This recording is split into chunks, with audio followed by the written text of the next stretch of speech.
Hey guys, I decided to restart my guide for Brandenburg as I wanted to show how to succeed without using exploits, because they may be patched in future dates anyways. So I'm going to restart. Start off recruiting 2 infantry, 1 cavalry, grabbing a leader, grabbing the +1 mana privilege.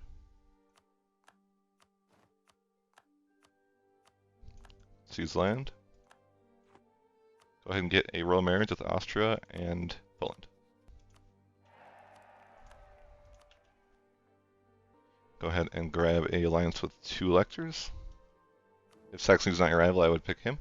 He's my rival in this case, so I'm going to pick Trier. Then for my second, I'm going to pick Mainz. This should complete your first mission, going to be Imperial Ambition. Then I would go ahead and improve relations with Austria. Improve relations with Poland. Okay, now we're going to go for our first war. It's going to be Humiliation War for our Age of Discovery objective. And this is totally RNG which war you want. She's going to just pick an easy war. Go ahead and attack Stettin. He's only allied to East Frisia, so that seems relatively easy.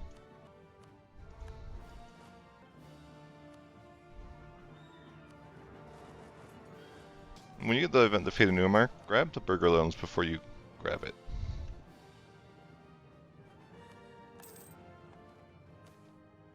So what I like to do in wars is stack wipe someone's army and then go ahead and leave a 1 guy there so they can't re-recruit guys.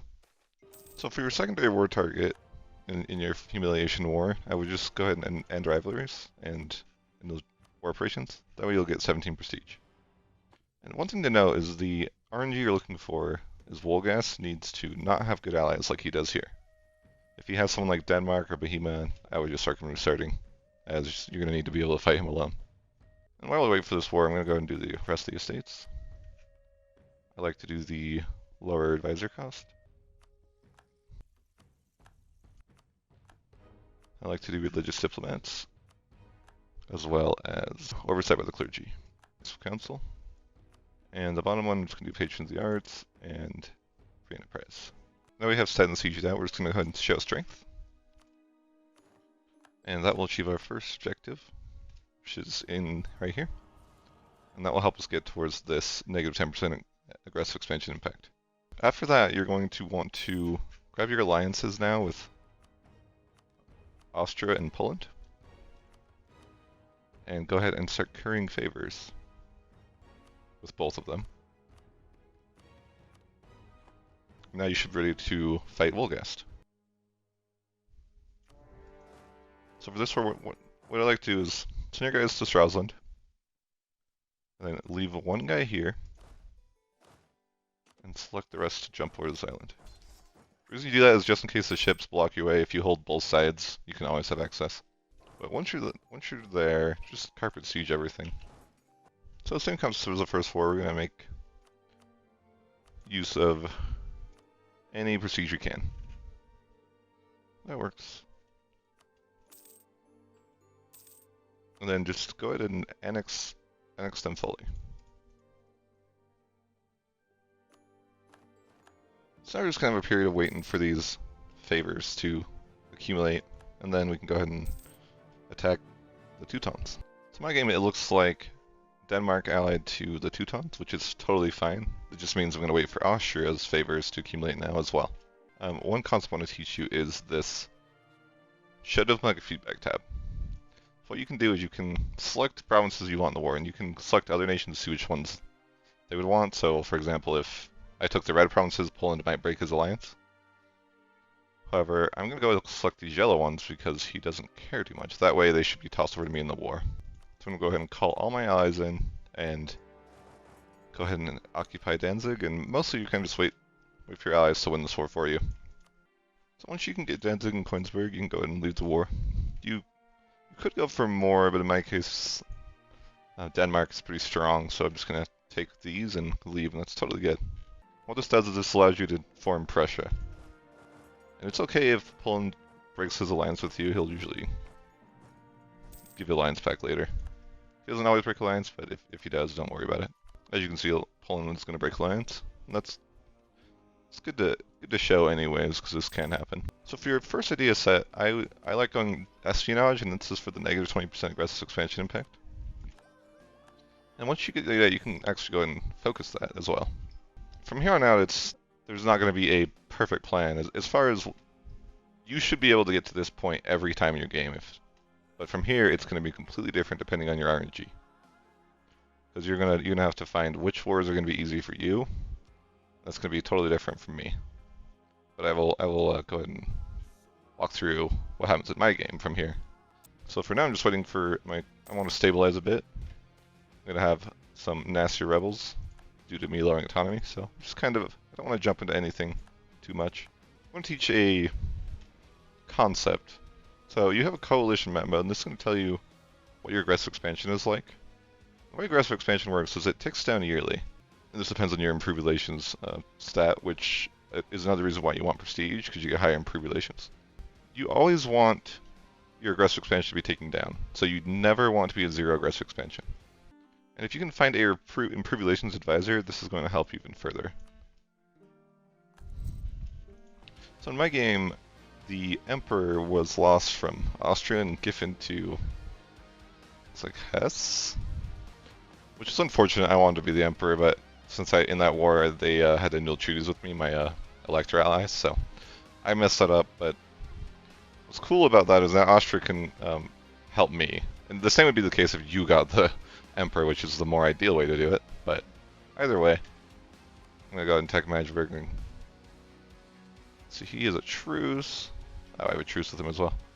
I'm gonna attack him. How about Anhalt?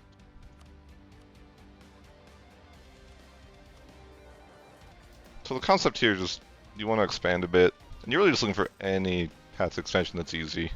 You don't want to be overly aggressive, of course. We're trying to avoid coalitions of anything of that nature. So you see now we have this negative 20% aggressive expansion pack, which is huge. It's gonna let us conquer a lot more, and soon we'll get this as well, and then we'll have a negative 30% total. So I'm gonna go ahead and take Anhalt and some money. So right now we notice our aggressive expansions are really low, so we're pretty much, if you ever get into this position, you want to make sure that you're, getting some more aggressive expansion, because you always want that ticking down. It's kind of a waste if it's at zero. Something I like to do in the early game is once you're really close to this negative aggressive expansion impact, you want your aggressive expansion to be relatively low so you can take a huge amount at once. So then you're going to get your double stack modifiers with your ideas, as well as the major discovery perk. So I'm going to go ahead and go to war with Saxony. So I'm going to go ahead and get Brunswick out first. The reason I'm doing white peace is because I potentially want to take his provinces later, so I don't want to have a long truce. So now we're going to pick this first justified ores as our objective. Now, basically we have zero aggressive expansion everywhere. We're going to try to take the maximum amount without getting coalitions. So one way to look at how to know what territory you should take is look at this coalition flag, and right now you can see that's way too big. So you just want to make so that is a little bit something like this. You see this is only a couple people, and that looks a lot more reasonable. I want to take a moment to briefly talk about autonomy and why it's so important to keep lowering autonomy. And for one, I would say you're going to get rebels anyways, so you might as well just get more money from it, but the important part is this government reform progress. Basically, the lower your average autonomy is, the more progress you're going to get. Also, it's very important to keep seizing land, as this is going to be very relevant later in the game. Basically from here, we're just going to keep following the pattern.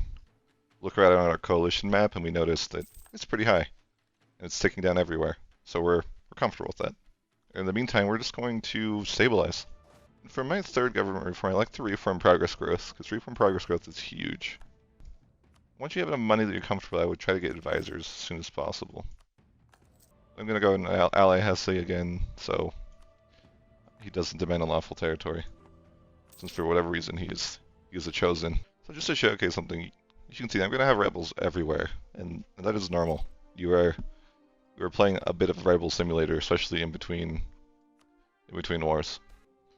And so the fundamental part of what we're doing is we're just looking around, clicking declare war on everyone, seeing what it looks like, seeing if it's something we can handle. So in my case, I noticed that if I hit this, Magdeburg Does not have Teutonic Order, will not join, and this makes this really tempting. Something I'm going to keep my eye on. So I'm going to go ahead and show you a little mechanic here, just in case you're not aware. For this war against Magdeburg, Austria will not join as a show, because he's got a Malevin ruler. So what you can do is just ask him to prepare for war, and this will increase his points for that, as I'll show you in just a moment.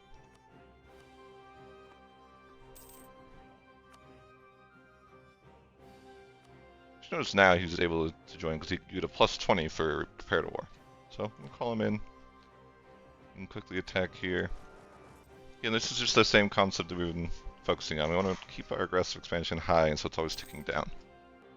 So same concept as before, and basically never want to take something that's not the main war guy unless you did co-belligerate, because it's going to be 50% more expensive.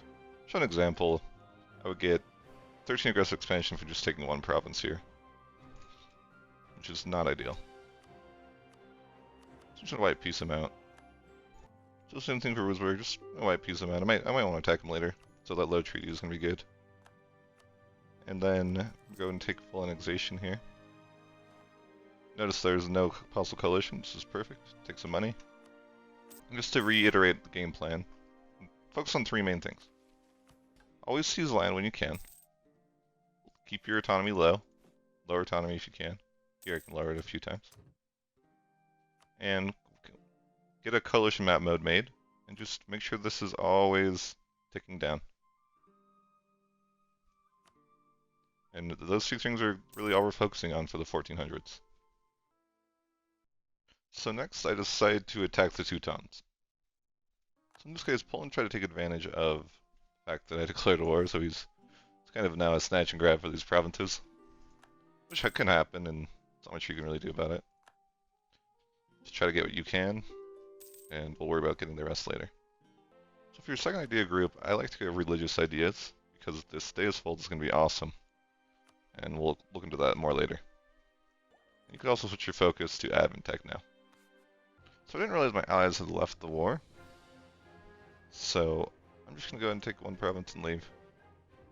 I'm going to go ahead and wrap up the first episode there, and we're just going to continue on with part 2. And hopefully I'll get that out to you guys in the next few days. Please let me know if you have any questions, comments, concerns, and have a good one.